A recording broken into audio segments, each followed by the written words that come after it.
नमस्कार, बहुत बहुत स्वागत है दोस्तों एक बार फिर से आप सभी का आज की बड़ी खबरों में मुख्य समाचार जानेंगे। आप सभी के लिए लेकर आए हैं महाराष्ट्र और झारखंड को लेकर आ रही ताजा बड़ी अपडेट। दोस्तों खबरों की तरफ चलने से पहले छोटी सी रिक्वेस्ट है कि अगर आप चैनल पर नए हैं तो सब्सक्राइब कीजिएगा चैनल को और घंटी के आइकन को जरूर दबाइएगा। और दोस्तों कमेंट बॉक्स में जरूर लिखिएगा जय हिंद जय भारत अगर आप इंडिया गठबंधन का समर्थन करते हैं।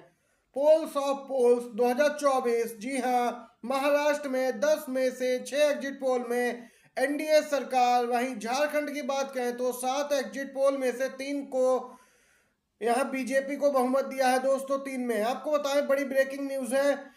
महाराष्ट्र और झारखंड में पार्टी कार्यकर्ताओं को सताए कर रहने के लिए सख्त दिशा निर्देश इंडिया गठबंधन की ओर से जारी किए गए। कोई भी गलती बर्दाश्त नहीं की जाएगी। ईवीएम की सुरक्षा जानबूझकर यहाँ पे की जानी चाहिए, ये स्पष्ट किया गया है। एग्जिट पोल्स भूल जाओ, ईवीएम में खेला होने की संभावना है, ये यहाँ पे अपडेट है। दोस्तों आपको बताते चलें, अमेरिका में तो वोटिंग खत्म होते ही वोटों की गिनती शुरू हो जाती है। वहां बैलेट पेपर से वोट होते हैं, जबकि भारत में ईवीएम को 2 दिन का आराम दिया जाता है। 2 दिन तक स्ट्रांग रूम में आराम करती हैं ईवीएम।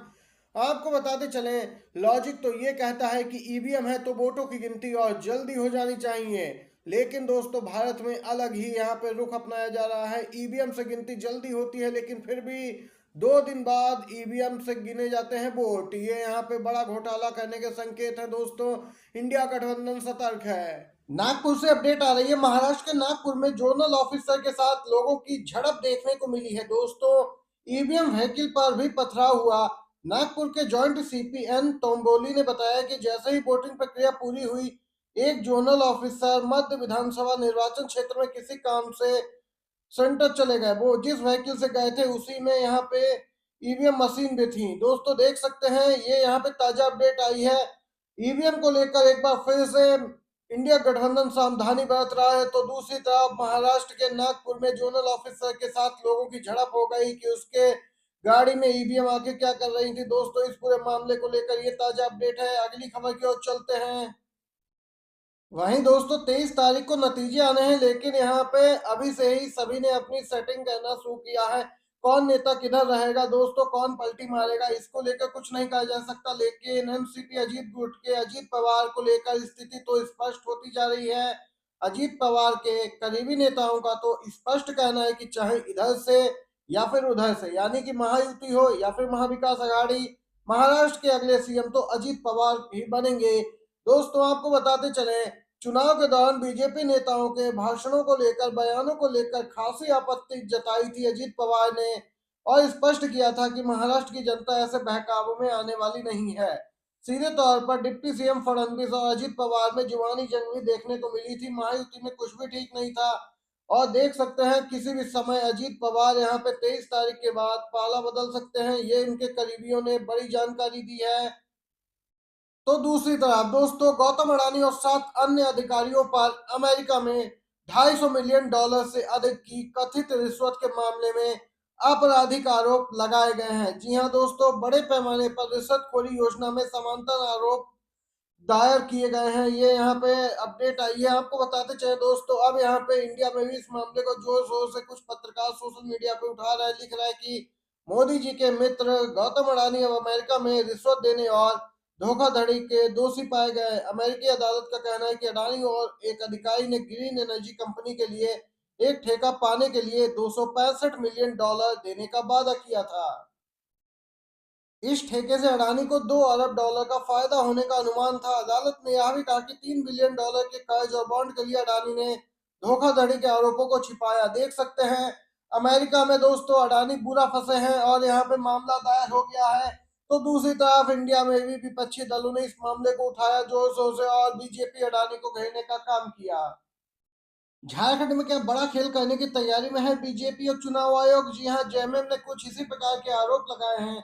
जो खबर आ रही है उसके अनुसार बताते चले, जेएमएम ने चुनाव आयोग के द्वारा अभी तक फाइनल वोटर टर्न आउट न देने पर कड़ी आपत्ति जताई है। दोस्तों जेएमएम का कहना है कि मतदान समाप्त हुए 6 घंटे हो चुके, पर चुनाव आयोग अभी तक फाइनल टर्न आउट नहीं बता सका। वोटिंग परसेंटेज यहाँ पे फाइनल नहीं बताया जा रहा। दोस्तों आपको बताते चले, इस पूरे मामले को लेकर लगातार जेएमएम, कांग्रेस, आरजेडी चुनाव आयोग पे हमलावर है। दोस्तों इसी प्रकार टर्न आउट देने में यहाँ पे देरी की थी हरियाणा में चुनाव आयोग ने। आप सभी जानते हैं किस प्रकार का खेल हुआ था और अब जेएमएम और इंडिया गठबंधन के अन्य सहयोगी दल झारखंड को लेकर सतर्क है और पूरी सावधानी बरती जा रही है। दोस्तों कार्यकर्ताओं को लगा दिया गया है, स्ट्रांग रूम के बाहर डेरा डाले हैं, आने जाने वालों पर कड़ी निगरानी रखी जा रही है, किसी पर विश्वास नहीं किया जा रहा। ये कहना है इंडिया गठबंधन के सूत्रों का।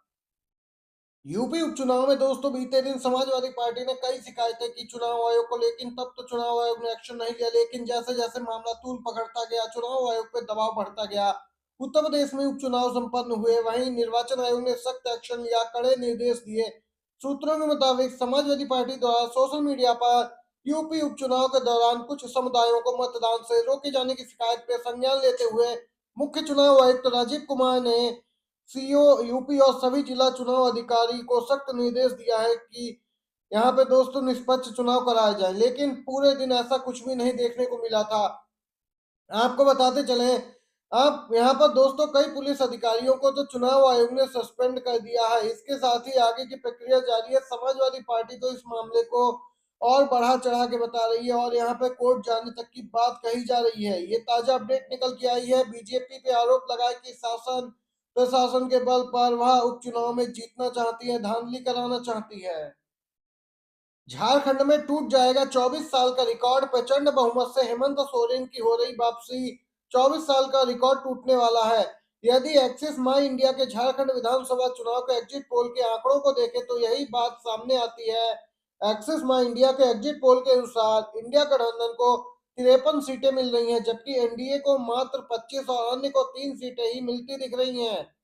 बता दें फिलहाल झारखंड में जेएमएम के नेतृत्व में हेमंत सोरेन की सरकार है और यदि इस एग्जिट पोल के आंकड़ों को माने तो फिर से हेमंत सोरेन की सरकार बन रही है। दोस्तों हालांकि यह अनुमान है, चुनाव परिणाम का ऐलान 23 नवंबर को ही होगा, तभी साफ हो पाएगा कि झारखंड में किसकी सरकार बन रही, क्या हेमंत सोरेन की वापसी होगी या फिर बीजेपी सत्ता हासिल करने में कामयाब रहेगी।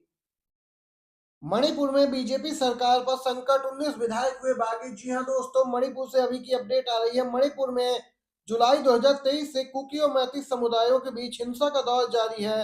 हिंसा दिन ब दिन बढ़ती जा रही है। बीजेपी सूत्रों की माने तो यहाँ पे दोस्तों राज्य की मौजूदा स्थिति पर सीएम ने एक बैठक बुलाई थी। इस मीटिंग में पार्टी के अधिकांश विधायक शामिल नहीं हुए। इनमें मैती समुदाय से आने वाले कैबिनेट मंत्री भी शामिल हैं।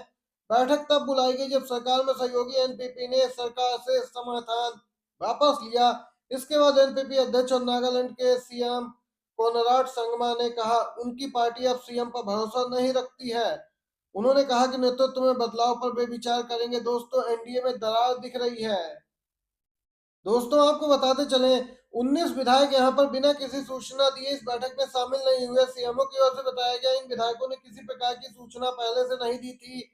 और दोस्तों देख सकते हैं कांग्रेस अलग हमलावर है और बीजेपी पूरी स्थिति को नियंत्रित नहीं कर पा रही है। सरकार पे सियासी संकट मंडरा रहा है मणिपुर में। ये थी दोस्तों अभी की सभी बड़ी खबरें। वीडियो अच्छा लगा हो तो लाइक कीजिएगा, शेयर कीजिएगा। आप सभी का धन्यवाद वीडियो देखने के लिए।